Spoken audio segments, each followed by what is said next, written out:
Look at this very simple idea. White sand laid right on top of the soil for an instant, very striking pathway. When you go on a garden tour, you find all sorts of great ideas like this, so be sure that you bring our camera. Now, speaking of cameras, our next guest is going to teach us some tips for garden photography. Hi, I'm here with Lynn McNeese, and she is an award-winning amateur photographer, so she's just like us, but she's going to show us some tips on how you can take better pictures of the flowers in your garden. So Lynn, I know you have a really cool camera, and I just have a point and shoot. So tell me, how do I improve taking pictures? Oh my gosh, start with this. I love the looks of this, how it's faded in the background. How do you do that?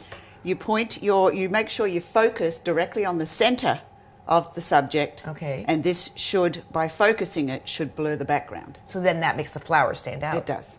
Okay, but now look at these. I love the colors of these painted daisies, but they're all in focus. So what did you do here? This one, I just stood over the top of them and shot directly down on them. I didn't do anything other than shoot on an automatic shot. Okay, you just look straight down on them. Okay, and now here's a lily. The colors are spectacular on this. So how do you get that sort of a look? This I shoot on a macro setting, which is the little flower on your settings on your camera. Okay, so my camera does not say macro setting, but it does. I see a little picture of a flower. Yes. And that's why the camera makers do it, so you can shoot flowers. Oh, perfect, okay. And you get really close in there. You can get as close as you like to it. Okay, and then, oh my gosh, I love the raindrops on this. And this was also what you call macro. Mm-hmm. How close can you get? You can get as up and touch the flower with your camera. You can touch, okay, that's something I've never done. Mm-hmm. Don't be afraid to use your camera, play with it. Just play with it and have fun. Oh, and then you surprised me.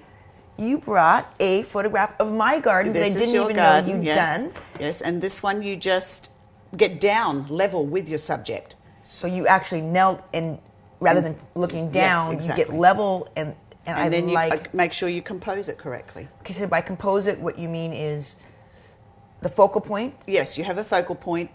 Make sure you've got everything in the camera that you want. And don't be afraid if you cut off certain parts of Okay, so it's subject. just like creating a little garden scene. That's exactly with your camera. right. That's exactly right. Wow, thank you so much for those tips, and I think now I'm going to take much better pictures. Good.